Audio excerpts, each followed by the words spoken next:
मेरे प्यारे छात्रों, सृजन क्लासेस के इस तीसरे वीडियो लेक्चर में आप सभी का बहुत बहुत स्वागत है। इस समय हम लोग दो चर वाले रैखिक समीकरण पढ़ रहे हैं, जिसमें से हमने 2 दिन का क्लास लिया था। पहले दिन में हमने आपको आलेख खींचने के लिए बताया था और दूसरे दिन हमने आलेख विधि द्वारा रैखिक समीकरण का हल किस प्रकार किया जाता है उससे संबंधित सवाल बताया था और आप लोगों को इस चैप्टर से संबंधित कुछ वर्क भी दिया गया था। तो मैं यह उम्मीद करता हूं कि आप सभी ने इस वर्क को पूरा कर लिया है। और आज हम लोग बहुत ही इंपॉर्टेंट टॉपिक पढ़ने वाले हैं। आज हम यह पढ़ने वाले हैं कि जब दो चर वाले रैखिक समीकरण का हल किन किन विधियों से किया जाता है। तो यह बहुत ही इंपॉर्टेंट टॉपिक्स हैं और यह जनरली तौर पर एग्जाम में इससे संबंधित सवाल आते ही हैं। साथ ही साथ यदि आगे चल करके आप कंपटीशन लेवल की भी तैयारी करोगे तो ये आपको हमेशा काम में आने वाला है। इसलिए ध्यान से आप लोग आज का क्लास कीजिएगा, ध्यान से देखिएगा कि हम कौन कौन से विधि पढ़ने वाले हैं और उसको किस तरह से उस विधि से हल करते हैं। तो हम लोग चलते हैं आज के क्लास पर। तो हमने पहले से ही बोर्ड पर लिख रखा है, उसको हम एक्सप्लेन करते हैं। आप देखो, दो चर वाले रैखिक समीकरण को हल करने की निम्नलिखित विधियां हैं, जिसमें से पहला विधि विलोपन या लुप्तीकरण। नाम से ही पता चलता है, विलोपन यानी विलुप्त करना यानी हटा देना, या लुप्तीकरण मतलब से हुआ हटाना। दूसरा विधि है प्रतिस्थापन। प्रतिस्थापन यानी एक के स्थान पर दूसरे को रखना, ये प्रतिस्थापन विधि होता है। और तीसरा विधि है तुलनात्मक, मतलब समीकरण को तुलना करते हुए, समानता करते हुए उसका हल करना।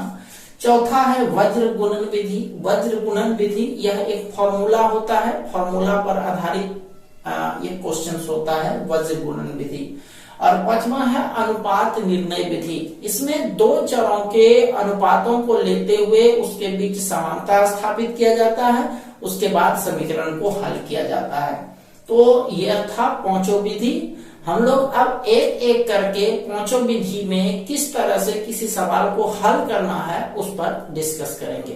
तो आज हम पहला विधि आपको बता रहे हैं, विलोपन या फिर लुप्तीकरण विधि। ठीक है, आज सिर्फ एक ही विधि बताएंगे आपको, विलोपन या फिर लुप्तीकरण विधि। देखिए, ये विलोपन या लुप्तीकरण विधि होता क्या है, ध्यान से समझिएगा। कोई बहुत भारी भरकम चीज नहीं है, सबको समझ में आएगा और अच्छे से समझ में आएगा। आप बस ध्यान से वीडियो को देखना। तो देखो, तो पहला नंबर है विलोपन या लुप्तीकरण विधि। तो चूंकि हम लोग यहाँ पर जो पढ़ रहे हैं वो दो चर वाले रैखिक समीकरण है, तो दो चर में कुछ भी हो सकता है, ए बी यू भी एक्स वाई कुछ भी, लेकिन ज्यादातर आपको एक्स वाई देखने को मिलेंगे। इसीलिए हमने रूल में भी एक्स या वाई का प्रयोग किया है दो चर के रूप में। तो पहला है विलोपन विधि। तो इस विधि में दो चर x या y में से किसी एक को विलुप्त यानी हटा करके इस रैखिक समीकरण का हल किया जाता है। मतलब x और y में से किसी एक को क्या करना है, हटाना है। अब हटाओगे कैसे, हटाने का भी कुछ नियम होता है। तो नियम हमने 3 स्टेप में लिखा है, तो ध्यान देना भाई, ये तीनों स्टेप्स क्या क्या होते हैं। सबसे पहला स्टेप है, सर्वप्रथम x या y में से किसी एक का गुणांक आपको समान करना है। x या y में से किसी एक के गुणांक को समान करना है। इसका मतलब आप ऐसा समझो, यहाँ पर देख लो, हम समझा रहे हैं, जैसे 5x + 3y = 12, 3x + 4y = 8। देखो x को पहले देखो, x का एक गुणांक 5 है, इसमें कितना है, 3 है। क्या ये दोनों बराबर है? नहीं, यानी x का गुणांक समान नहीं। y पर देखो, y का गुणांक 3 है, इसमें 4 है। क्या ये दोनों बराबर है?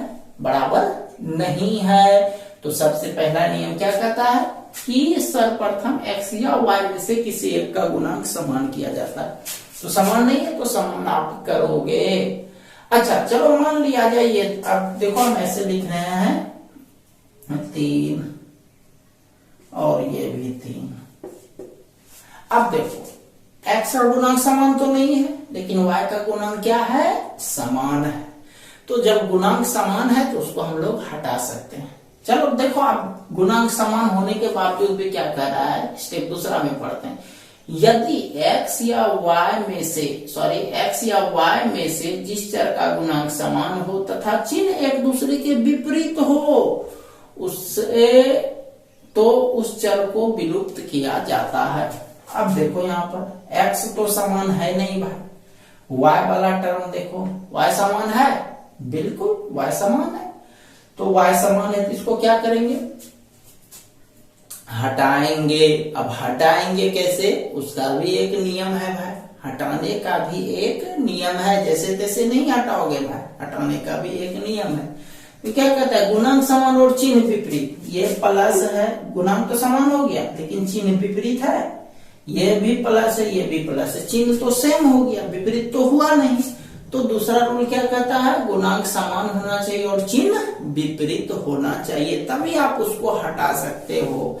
तो चिन्ह विपरीत नहीं है, तो चिन्ह विपरीत करने के लिए क्या करेंगे, उसके लिए हमने तीसरा स्टेप में लिखा है, यदि चिन्ह विपरीत नहीं हो तो उसके चिन्ह को बदलकर उसे विपरीत किया जाता है। ये बदलने का मतलब होता है घटाने से, बदलने का मतलब क्या होता है, घटाने से।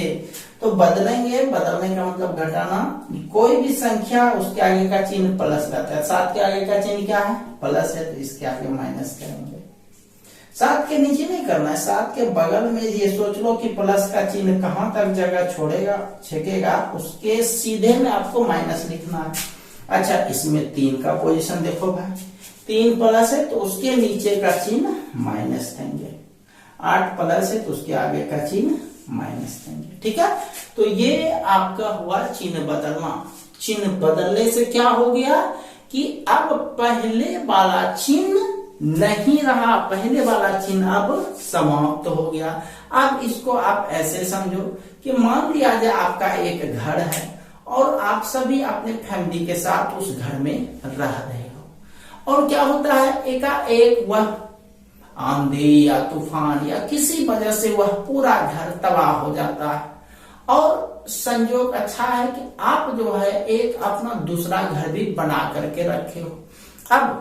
अब क्या करोगे आप, यदि यह घर टूट गया है तो क्या करोगे, अब आप इस घर को छोड़ दोगे फिलहाल के लिए, बाद में बनेगा तो देखा जाएगा, लेकिन आप तत्काल कहां शिफ्ट होगे, दूसरे घर में। तो आपका जो रहने का स्थान कहलाएगा वह दूसरा घर कहलाएगा, वर्तमान स्थान। पहला घर अभी आपका घर नहीं कहलाएगा। तो सेम उसी तरह से आप यहाँ भी समझो कि पहले वाला चिन्ह, ये प्लस प्लस, ये भी प्लस, अब पहले वाला चिन्ह इसका चिन्ह नहीं रहा, बल्कि इसका चिन्ह हो गया माइनस माइनस माइनस। हाँ, ऊपर वाला का जो चिन्ह था वही रहेगा, 5 का चिन्ह प्लस है, 3 का चिन्ह प्लस है, 12 का चिन्ह प्लस है। तो ऊपर वाले का चिन्ह में कोई फर्क नहीं पड़ेगा, लेकिन नीचे वाला का चिन्ह क्या होगा, बदल जाएगा।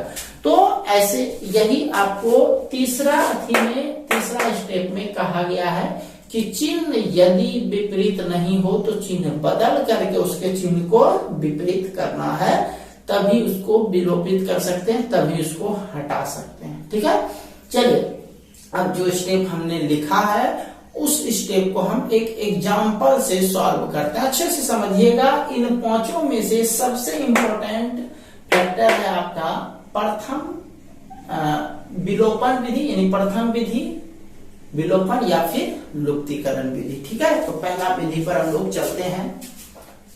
तो इसको मिटा रहे हैं,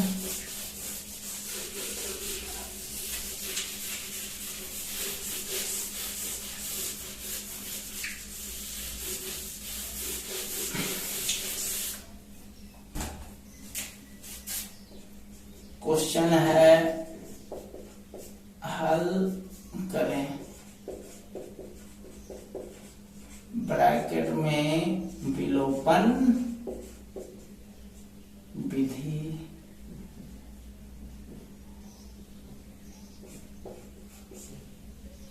देखिए इसको हम लोग कैसे हल करते हैं, जरा सा इस पर ध्यान देंगे। एक एग्जांपल लेते हैं, एग्जांपल है 5x प्लस 3y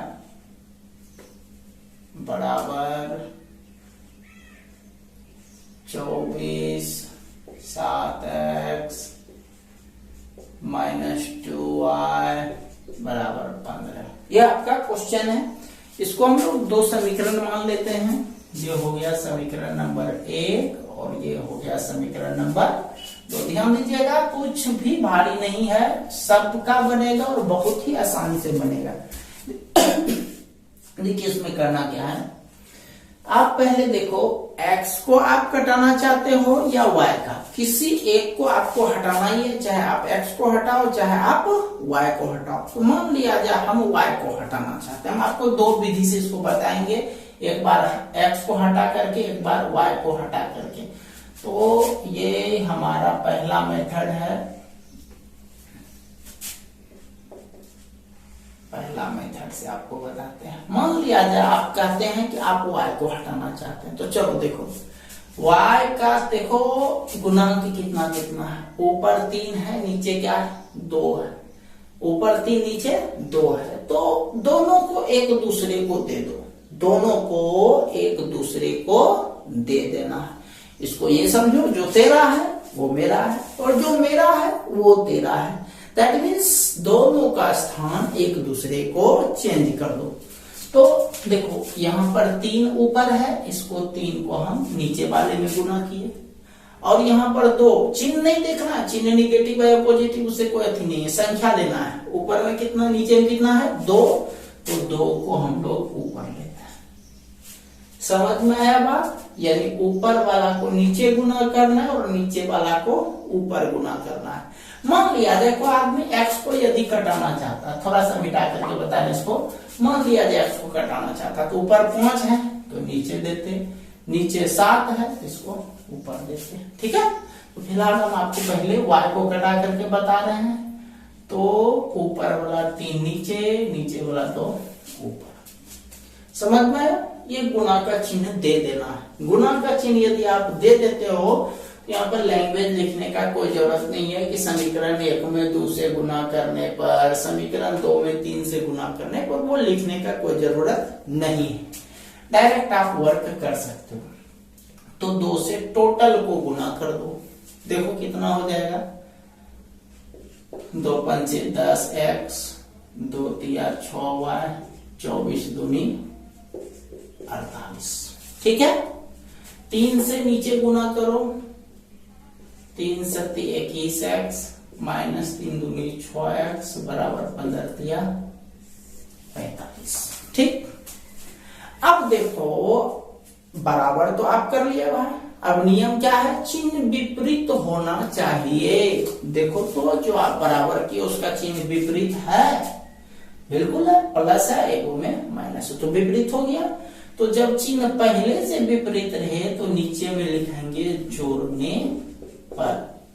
और यदि चिन्ह विपरीत नहीं रहता, चिन्ह विपरीत करना पड़ता, तो क्या लिखते घटाने पर। याद रखिएगा ये चीज। तो इसको हम कटा दिए, 21 10 हो गया आपका 31x प्लस प्लस से जुड़ गया बराबर 8 5 13 93। 3 बार में कट गया, 31 93, x का मान कितना निकल गया 3। क्लियर? चलो ये तो हम हल कर लिए, मतलब x का मान निकाल लिए। अब क्या करेंगे हम लोग, x के बाद y का मान निकालेंगे। y का मान निकालेंगे कैसे? इसके लिए हम लोग x के मान को समीकरण 1 या 2 किसी में रख देंगे, किसी में भी, जिसमें भी रखना हो। x का मान 1 में रखने पर 5x प्लस 3y बराबर 24। चूंकि x का मान निकाले हो इसलिए लिखना है x का मान 1 में रखने पर। यदि y का मान निकलता तो y का मान रखते 1 में रखने पर। तो ये आपका मन है, जरूरी नहीं है कि हम 1 में ही रखें। आपका मन है तो 2 में भी रख सकते हो, किसी में भी रख सकते हो। ठीक है, तो चलो करते हैं 5। x के जगह कितना रखना है 3, तो x के स्थान 3 रखें।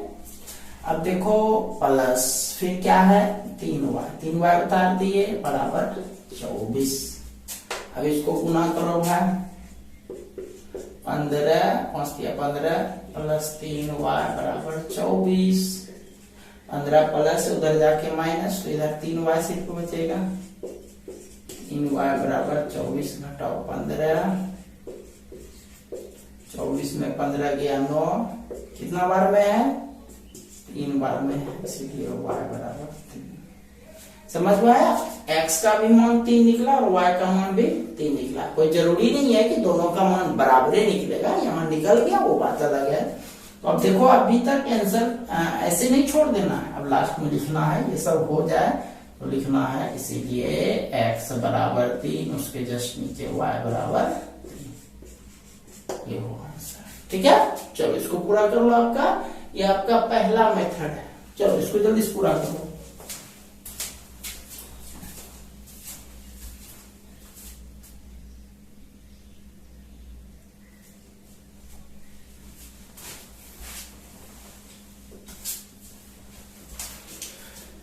चलिए अब इसी सवाल को हम बता रहे हैं दूसरे मेथड से। दूसरे मेथड का क्या मतलब हुआ कि एक बार हम लोग जैसे y को कटाए, एक बार आपको x को कटा करके बता रहे हैं। किसको? x को कटा करके। ध्यान देंगे, अब इसको हम दूसरा मेथड से, ये हो गया आपका 2m दूसरा मेथड। चलिए कैलकुलेट करते हैं, इसको मिटाते हैं अब।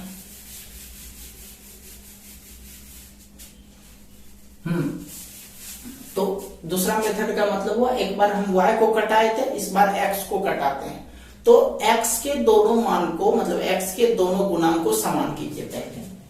तो एक में x का गुणांक 5 है और एक में x का गुणांक 7 है। तो आपको बताए थे ऊपर वाला जो है उसको नीचे गुना करो और जो नीचे है उसको ऊपर गुना करो। ठीक है, चलो गुना करते हैं।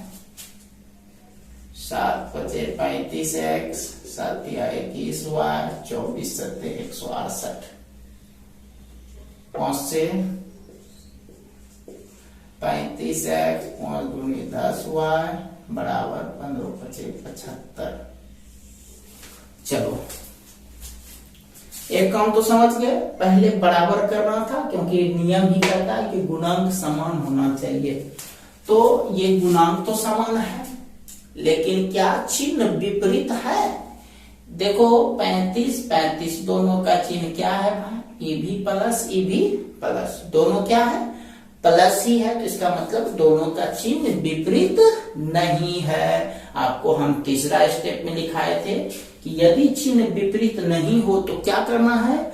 उसके चिन्ह को बदल देना है, उसके चिन्ह को बदल देना। तो एक को बदलोगे तो सबको बदलना पड़ेगा। ठीक है, एक को बदलोगे तो सबको बदलना पड़ेगा। घर में यदि आप एक बच्चे को मिठाई देते हो तो बाकी बच्चा तो रोएगा ही, तो सबको देना पड़ेगा। खैर यहाँ भी एक को बदलते हो तो बाकी सबको बदलना पड़ेगा। 35 का चिन्ह क्या है? प्लस है, तो यहाँ पर माइनस देंगे। लास्ट में समझाए थे चिन्ह बदलने के बारे में। 10 का चिन्ह क्या है? माइनस, तो 10 का चिन्ह प्लस होगा। 75 का चिन्ह प्लस है तो 75 का चिन्ह माइनस होगा। ठीक है, अब ये 35 35 कट गया। चिन्ह प्लस माइनस होता है और बराबर होता है तभी वह संख्या कटता है। दूसरा देखो 21 का चिन्ह प्लस है और 10 का चिन्ह क्या है? 10 का चिन्ह माइनस नहीं होगा। आपको बताए थे कि जब आप एक घर को बदल करके, जो तहस नहस हो गया है, दूसरे घर में शिफ्ट हो जाते हो तो आपका दूसरा घर ही आपका रहने का घर कहलाता है। तो यहाँ भी वही हो गया। ये पहला घर जो है माइनस में था वो टूट गया, अब कुंजी में बदल गया प्लस में, तब यही इसका वास्तविक घर हो गया प्लस। तो 21 का चिन्ह भी प्लस और 10 का चिन्ह भी प्लस, तो प्लस प्लस जुट जाएगा। तो 21 और 10 कितना हो गया? 31y बराबर, चलो इधर घटा दो भाई, क्योंकि प्लस माइनस माइनस होता है। 5 में 8 गया 3, 16 में 7 गया 9, 31 दिया 93। y का मान कितना निकला? 3। पिछला वाला मेथड में x का मान 3 निकला था, पहले x का मान निकाले थे। तो अब चूंकि y निकला है तो लिखेंगे y का मान 1 में रखने पर, आपको हम पहले भी बोल चुके हैं कि जरूरी नहीं है कि y का मान आप 1 के में रखिएगा, आपका मन है तो 2 में भी रख सकते हैं, तो यहाँ पर 2 लिखना पड़ेगा। हम फिलहाल 1 ही लिख रहे हैं। तो एक नंबर है 7x - 2y बराबर 15। दिस इम्प्लाइज 7, x के जगह x ही 2, y का मान देखो कितना है 3 है, तो y का मान 3 बैठाएंगे बराबर 15। 7x प्लस माइनस 3 दूनी 6 बराबर 15। 6 माइनस से उधर जाके प्लस 7x बराबर 15 जो 6 21 सत्या 21 x बराबर 3। तो x भी 3 निकला और y भी 3 निकला। लास्ट में लिखेंगे x बराबर 3 y बराबर 3। तो उम्मीद है आप लोग इस चीज को अच्छे से समझ गए होंगे। चलिए इसको पूरा कर लीजिए।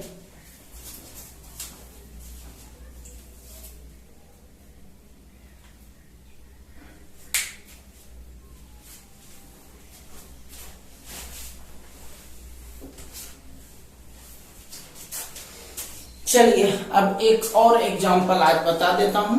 अब मैं एक मेथड से ही बताऊंगा, आपको जो इच्छा करेगा, जैसे इच्छा करेगा वैसे आप बना सकते हैं। हम आपको 2 मेथड बता दिए, एक बार x को घटाने से भी और एक बार y को घटाने से भी। तो अब एक और सवाल प्रैक्टिस कर लेते हैं हम लोग, उसके बाद आपको इससे संबंधित वर्क दिया जाएगा। देखिए ये पहला ही क्वेश्चन था, तो विधि से बना है। दूसरा क्वेश्चन लिखिए 3x - 5y बराबर -9।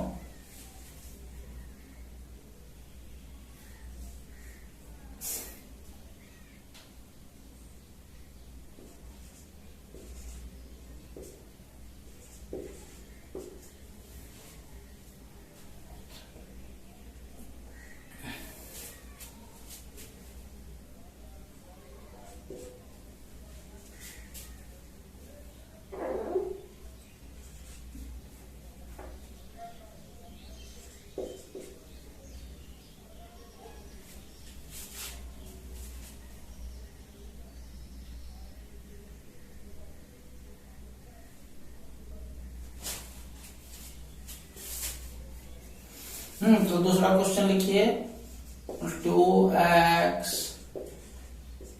- 3y बराबर 12।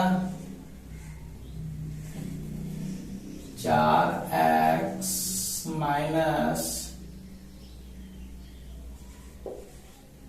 9y बराबर 30। 2x - 3y बराबर 12, 4x - 9y बराबर 30। चलो सॉल्व करते हैं। ये हो गया समीकरण 1, ये हो गया समीकरण 2। देखिए अब कैसे हम लोग इस पर वर्क करेंगे, ध्यान देंगे। देखिए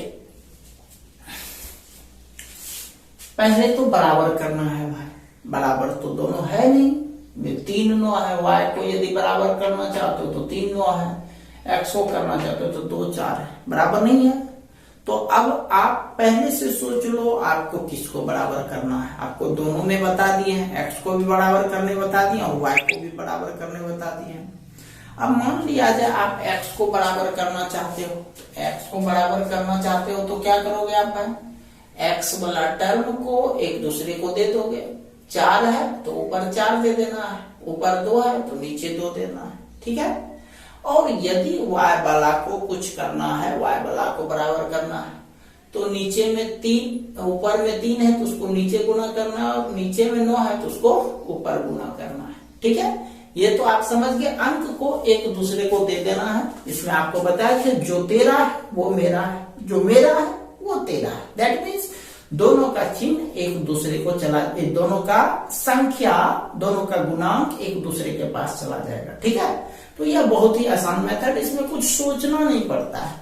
बट यदि आप कुछ और नया करना चाहते हो तो सोचना पड़ेगा। देखो हम नया सिर्फ सोचने के लिए बता देते हैं, करेंगे नहीं, आपकी मर्जी होगी तो करना, नहीं तो जैसा बता रहे हैं वैसा करना। देखो एक और विधि क्या हो सकता है, आप ये देखो कि ऊपर में जैसे 3 था, तो यदि खाली ऊपर में 3 से गुना कर देते तो ऊपर में भी 9 हो जाता और नीचे में पहले से 9 है, तो 3 से गुना करते तो आपको समीकरण 2 में किसी से गुना करने का जरूरत नहीं पड़ता, है ना।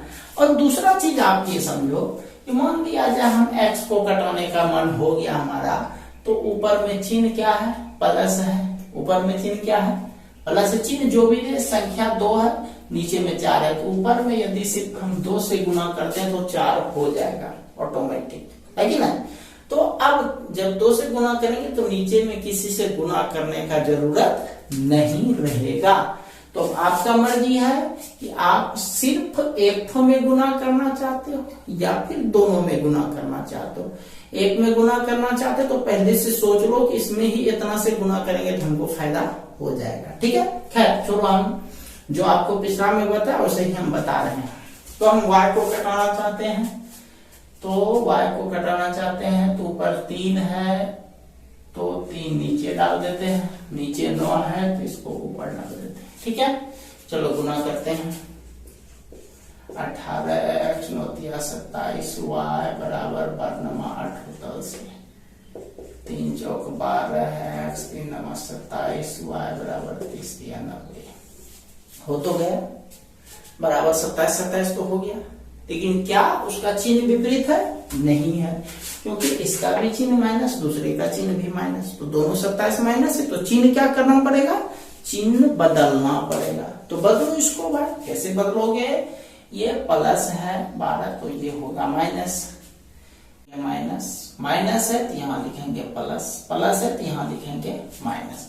तो जब आप चिन्ह विपरीत करोगे तो यहाँ लिखना है आपको घटाने पर, ध्यान रखिएगा। जब चिन्ह विपरीत करोगे तो लिखना है घटाने पर, और चिन्ह कुछ नहीं चेंज करोगे तो लिखोगे जोड़ने पर। तो घटाने पर तो चिन्ह चिन्ह जब बदल गया तो ये अपने आप कट जाएगा। 18 में से 12 गया, आपका बचता है 6x, यहाँ बच गया 18, तो 3 बार में कट गया, x का मान निकल गया कितना, 3। अब लिखते हैं x का मान निकला है तो लिखेंगे x का मान 1 में रखने पर, तो 1 नंबर है आपका 2x माइनस 4y बराबर 12, तो इंटू एक्स की जगह 3 घटा 4y बराबर 12, और सॉरी 3y था ना, ओके। हाँ तो 6 माइनस 3y बराबर 12, 6 प्लस उधर जाके माइनस 12 घटाओ 6, 3 दूनी 6 2 बार में कट गया, y का मान -2 निकला। लास्ट में लिखना है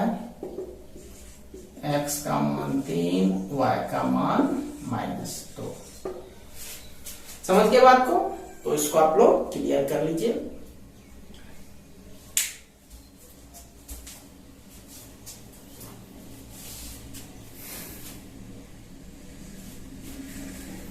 चलिए आप कुछ वर्क लिखिए।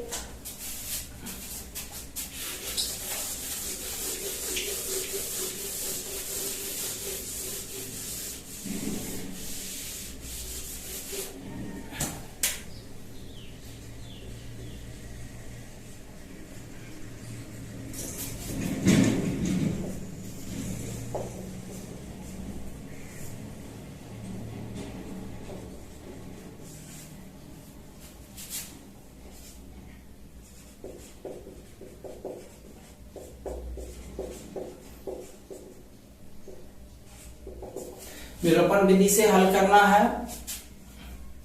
पहला क्वेश्चन 3x प्लस 4y बराबर 21 5x प्लस 3y बराबर 24। इसको आपको भाई दो विधि से हल करना है। दो विधि से कैसे? एक बार x को घटाओगे, एक बार y को घटाओगे। दूसरा क्वेश्चन 5x प्लस 3y बराबर 16, 3x माइनस 2y बराबर 2। तीसरा 4x माइनस 3y बराबर -1। 5x माइनस 2y बराबर 4। सबको दो दो विधि से बनाना है। दो विधि आप समझ रहे हो, एक बार x को घटाना है और एक बार y को घटाना है। Last question 3x plus 2y बराबर 13, x प्लस y बराबर 5। इसको भी दो विधि से बनाना है। तो ये सारा सवाल आपको विलोपन विधि से बनाना है, और चूंकि आपको ग्राफ वाला सवाल बता चुके हैं इसलिए उसका एक सवाल अभी रोज देंगे।